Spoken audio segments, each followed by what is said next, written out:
জামাত জোটের আসন সমঝোতা চূড়ান্ত অবশেষে নানান জল্পনা কল্পনার অবসান ঘটিয়ে এখন ঘোষণার অপেক্ষা মাত্র।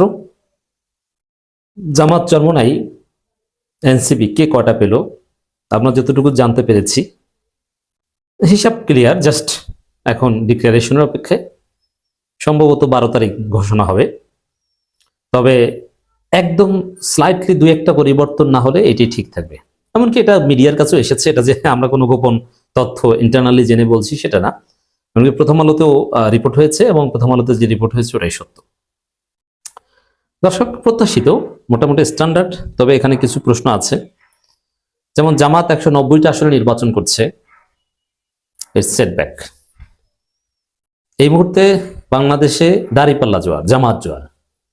এখন জোটের শরিকরা যদি দাঁড়িপাল্লায় নির্বাচন করতো, একটা কথা ছিল, যেহেতু দাঁড়িপাল্লায় নির্বাচন করার সুযোগ নেই নিবন্ধিত দলের জন্য, এখন বিএনপির সংস্পর্শে যে যারা দল বিলুপ্ত করে ওইটা তো আর উচিত না। তাহলে তো বিএনপি এবং জামাতের মধ্যে কোনো পার্থক্য থাকে না। তো সেই জায়গায় 190 আসনে দাঁড়িপাল্লা থাকবে মূল প্রতিদ্বন্দ্বী, এবং বাকি প্রায় 110 আসনে দাঁড়িপাল্লা থাকবে না। এটা একটা স্যাড নিউজ। তবে দাঁড়িপাল্লা থাকবে না এমন অনেক জায়গায় দাঁড়িপাল্লার পক্ষের লোকজন প্রার্থীকে জিতিয়ে আনবে। অ্যাট দি সেম টাইম সরকার গঠন করতে লাগে 151টা, জামাত নির্বাচন করছে 190-তে। এখন 190টা নির্বাচন করে যে 151টা জিততে পারবে আমি এটা বলছি না, ভালো করবে, যথেষ্ট ভালো করবে। সব মিলিয়ে জোট বা জামাত নিজেরটা মিলিয়ে আমরা বিশ্বাস করি 151 ক্রস করবে।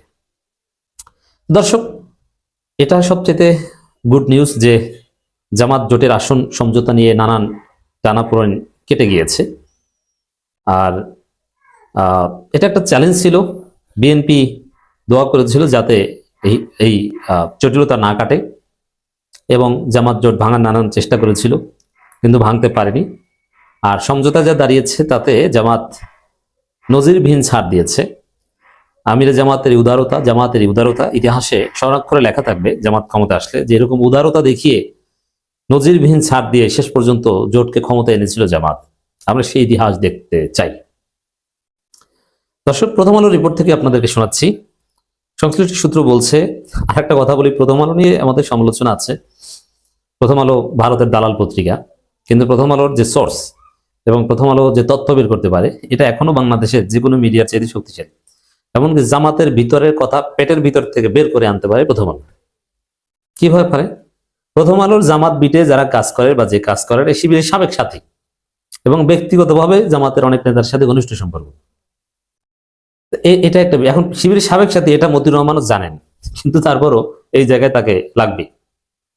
আর তিনি এখন জামাতকে ফেভার করেন এটা না, শিবিরের সাবেক সাথী হলো তিনি প্রথম আলো এডিটোরিয়াল পলিসি অনুযায়ী রিপোর্ট করেন। আর তিনি রিপোর্ট করলে যে ওইভাবে ছাপানো হয় তা না, প্রথম আলো তার নিজের মতো করে ছাপায়, তবে তথ্য সংগ্রহ করতে পারেন। ঠিক তদ্রুপ বিএনপির ভিতরে তথ্য বের করে আনার দায়িত্ব প্রথম আলোর যার উপরে, ওটাও একই লোক প্রায় কাজ করেন, কিন্তু আরো কিছু লোক আছে সাথে, তারা ব্যক্তিগতভাবে বিএনপির সাথে সম্পর্কিত এবং ছাত্র জীবনে ছাত্রদল করতেন। অতএব প্রথম আলো এমনি এমনি এত বাটপারি করেও টিকে নাই, আর এমনি এমনি এত বড় পত্রিকা হয়নি, স্পেশাল অনেক কিছু আছে। সেই প্রথম আলো বলছে, এটা সত্য কথা।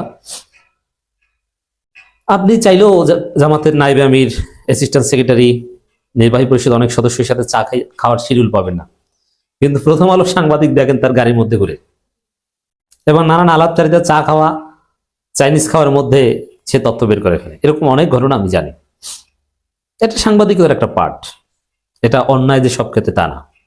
আর জামাত প্রথম আলোর কোনো তথ্য দিবে না তাও না, দিতে পারবে না, ব্যক্তিগত সম্পর্ক রাখতে পারবে না তাও না। তবে জামাতের গোপন কোনো বিষয়ে তো ফাঁস করে দেয় এরকম দু একটা ক্ষেত্রে হয়। যেমন চীন সফরে জামাতের যে প্রতিনিধি দল গিয়েছিল, সেক্ষেত্রে কারা কারা চীনে যাবে এটা যাওয়ার আগ পর্যন্ত জামাত গোপন রাখতে চেয়েছিল। যখন এয়ারপোর্টে গেলেই তো দেখবে, তখন তার আগে তালিকা তারা প্রকাশ করতে চায়নি, কিন্তু প্রথম আলো তালিকা প্রকাশ করে দিয়েছে। তো এরকম অনেক ঘটনা অনেক সময় ঘটে। জামাত 190টি আসন নিজেদের জন্য রেখে বাকি আসনগুলো অন্য দলগুলোকে ছেড়ে দিতে চায়। এটাই মোটামুটি ফাইনাল, মোরাললেস কিছু হতে পারে, একদম মোটামুটি 190 ধরতে পারেন। ইসলামী আন্দোলনকে 40টি, মানে চরমোনাই শেষ পর্যন্ত 40টিতে ম্যানেজড হলো। তবে এটা চরমোনাইয়ের জন্য রেশনাল হলো না। চরমোনাইয়ের জন্য ওয়াইজ ডিসিশন হতো if they would take less than 30, 30-এর মধ্যে থাকলে চরমোনাইয়ের জন্য ওয়াইজ ডিসিশন হতো। এখন তাদের পরাজয়ের পাল্লা ভারী হবে।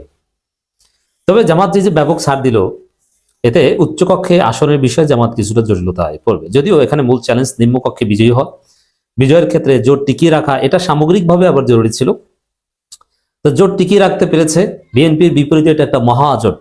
71-এর পক্ষের শক্তি, 24-এর পক্ষের শক্তি, হুজুর, গায়েরে হুজুর, লিবারেল, কট্টর ইসলামপন্থী সবাই এক।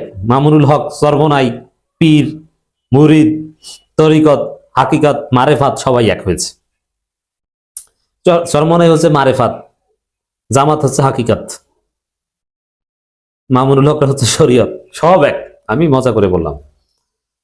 দর্শক, এই জায়গায় এনসিপি কে 30টি, এই যে যারা গুজব ছড়িয়েছিল বিএনপির দালালেরা যে 10টি আসন, এখন কি হবে?